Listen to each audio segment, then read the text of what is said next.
হিজাব যদি চয়েস হয় ওটা কেন না, এটা একদম সিম্বলিক।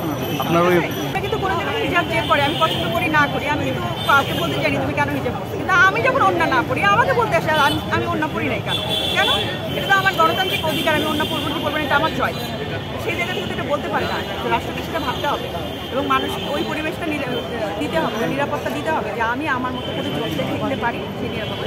অনেক মেয়েরা তো ওদেরকে কেউ গিয়ে কিন্তু কেউ হ্যারাস করে না, হ্যারাস কাদেরকে করে?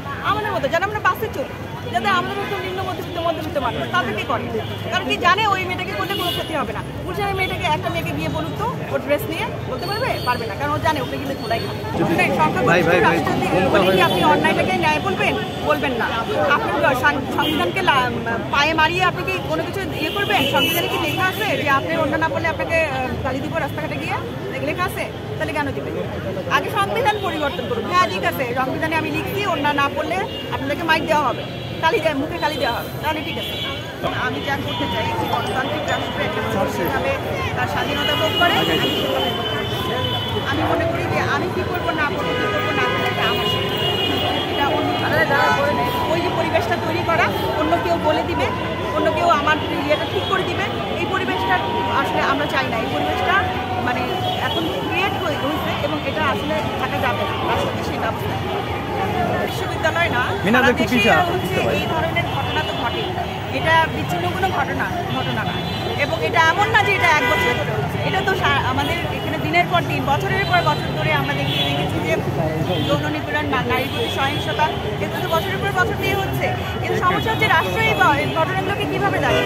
রাষ্ট্র যদি এই ঘটনাগুলোকে আমলে নেয়, এই যে প্রশাসনিক ব্যবস্থা নেয়, তাদের দৃষ্টান্তমূলক শাস্তির ব্যবস্থা করে, তাহলে কিন্তু এগুলো কমে যায়। কিন্তু ওই জিনিসগুলোই আমরা রাষ্ট্রকে বলতে চাই যে আপনারা আইনগতভাবে যে ব্যবস্থা নেওয়ার আমার যে সাংবিধানিক অধিকার, আমার যে আইনগত অধিকার, সেই জিনিসটা নিশ্চিত করবে, তাহলে এই জিনিসগুলো কমে আসবে। অ্যাকচুয়ালি আমার কাছে মনে হয় যে একটু পুরুষতান্ত্রিক সমাজ, তার উপরে বিভিন্ন কুসংস্কার নারীকে, যে নারী এটা করতে পারবে না ওটা করতে পারবে না। কিছু মানুষ তো এগুলা মানে এই দুইটা মিলায় এমন একটা শক্তি পায়, তখন দেখা যাচ্ছে তারাই আসলে এগুলো করে অশিক্ষিত মূর্খ, তার যারা অন্যের মতামতকে মূল্যায়ন করে না, অন্যের মতামতকে শ্রদ্ধা করে না, শুধু মনে করে ও নিজে ঠিক আর কেউ ঠিক না। এখন নাই, আমার মনে হয় যারা বলতে তারা খুব সুবিধাজনক অবস্থানে চলে গেছে, তাদের আর বলার দরকার নাই। এখন আসলে নতুন করেই আসতে হবে যারা মানে ফেস করতেছে, যারা আমরা রাস্তাঘাটে চলি, আমাদের তো গাড়িটাই নাই, গুলশান বনানীর মেয়েরা তো ওদেরকে কেউ গিয়ে কিন্তু কেউ হ্যারাস করে না, হ্যারাস কাদেরকে করে?